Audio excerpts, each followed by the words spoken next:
S-400 की जो system है, भारत को भी खरीदने में 10 बार सोचना पड़ता है कि कैसे खरीदें, क्या करें। तो ऐसे में जो ईरान, तो आर्थिक हालत ही नहीं थी, उस पर प्रतिबंध लगे हुए थे, और घरेलू जो विद्रोह है वो भी इसी आर्थिक कारणों से हो रहे थे। महंगाई बढ़ रही थी, लोग परेशान हो रहे थे। रूस किसी भी हालत में मदद में नहीं आएगा जब तक कि रूस को फायदा दिखाई नहीं देता है, और अभी तो रूस को कुछ फायदा नहीं दिख रहा है। रूस पहले ही सीरिया से बाहर जा चुका है। जो उसके जो सपोर्टर, जो राष्ट्राध्यक्ष थे, बसर बसर उल असद, तो उनको वहां से बाहर निकलना पड़ा है। और ईरान में भी रूस आके अमेरिका से उलझ के और कुछ हासिल कर पाएगा, अभी इसको लेकर संदेह है। तो सीधा सीधा नहीं आएगा, हाँ विपन्नी सपोर्ट जरूर मिलेगा, पहले भी किया है। और रशिया ने हॉर्मुज स्ट्रेट में दरअसल ईरान के साथ मिलकर एक नौसैनिक अभ्यास भी किया था।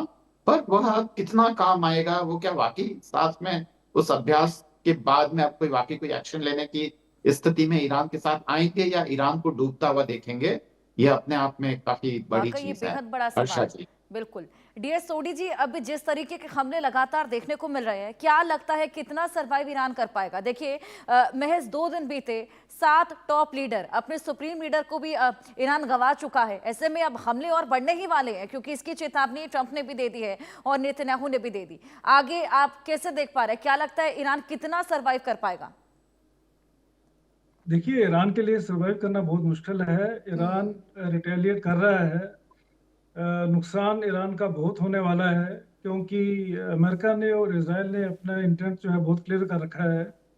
अब देखना ये पड़ेगा कि जो रिटेलिएशन ईरान कर रहा है वो कितना डैमेज इसराइल को कर सकता है, या बाकी कंट्रीज जहाँ पे अमेरिकन बेसेस हैं वहाँ पे करेगा। ईरान की जो स्ट्रेंथ है वो उनकी मिसाइल्स हैं, उनके ड्रोन्स हैं, लेकिन वो कब तक इससे लड़ते रहेंगे? एक स्टेज तो आएगी जब दे विल बी एग्जॉस्टेड। तो मेरा अपना मानना ये है कि हो सकता है, जैसे कि अभी हमारे पास न्यूज़ आ रही है कि कुछ डिप्लोमेटिक लेवल की बात होने की संभावना बताई जा रही है, और कह रहे हैं कि ईरान की कुछ जो लीडर्स हैं जो वहाँ पे अभी कंट्रोल में है वो ये न्यूक्लियर इश्यूज पे भी बात करने को तैयार हैं। तो ये तो अभी रिपोर्ट्स आ रही हैं, बट लगता है कि ये कम से कम 1 महीने तक युद्ध चलता रहेगा, बिल्कुल, और बिल्कुल। फाइनली डिप्लोमेटिकली इसको हल करना पड़ेगा। चलिए, इंटरवेंशन और डायलॉग को लेकर भी हम लोग बातचीत करेंगे, लेकिन इसी बीच एक बड़ी खबर दर्शकों को दे दें। इजरायल ने लेबनान को कड़ी चेतावनी दे डाली है। लेबनान के 53 शहर को तुरंत खाली करने का आदेश है। 53 शहरों को घर खाली करने का अल्टीमेटम दे दिया गया है, और तुरंत घर छोड़ो वरना मारे जाओगे। आईडीएफ ने चेतावनी दे दी है। तो देखिए कितनी बड़ी ये चेतावनी है कि घरों को खाली करने का अल्टीमेटम दे दिया है, और 53 शहर हैं जिनको खाली करने का आदेश दिया है। क्योंकि देखिए, तमाम आम नागरिक इसकी चपेट में आ चले हैं।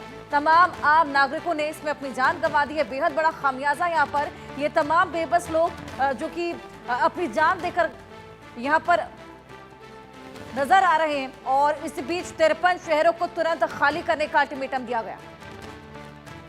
तुरंत घर छोड़ो वरना मारे जाओगे। आईडीएफ की तरफ से ये पूरी चेतावनी। लेबनान के ये 53 शहर हैं जिनको खाली करने का आदेश।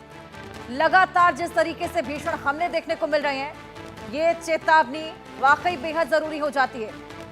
अरविंद जी, मैं आपके पास आऊंगी। इंटरवेंशन की और डायलॉग की हम लोग बात कर रहे थे। देखिए, चाइना ने इंटरवीन किया, यूएनएससी में बैठक हुई है इसको लेकर। क्या लगता है ये इंटरवेंशन काम आएगी, जिस तरीके के ताबड़तोड़ हमले अभी देखने को मिल रहे हैं? और ईरान, क्योंकि देखिए ईरान ने अपना खलीफा खो दिया है, उसके बाद अब कल तक तो मातम था, लेकिन अब इंतकाम की तैयारी है। इनफैक्ट लोगों को मालूम है कि अब कहीं से भी मिसाइल गिर सकती है, उसके बावजूद वो सड़कों पर उतरे हैं, यानी कि उनको अब अपनी जान की परवाह नहीं है। अब उनको बदला लेना है, तो ऐसे बदले की मंशा पाले इस माइंडसेट के साथ क्या लगता है कोई इंटरवेंशन काम आएगा? बिल्कुल भी नहीं। यूएनएससी तो बिल्कुल ही ऐसी इररिलेवेंट बॉडी हो चुकी है। खासकर अमेरिका ने तो उसे बना दिया है। गाजा पीस प्लान के बाद में आप देखेंगे कि यूएनएससी की अमेरिका को परवाह ही नहीं है। वह अपने हिसाब से ही पूरी दुनिया को चलाना चाहता है।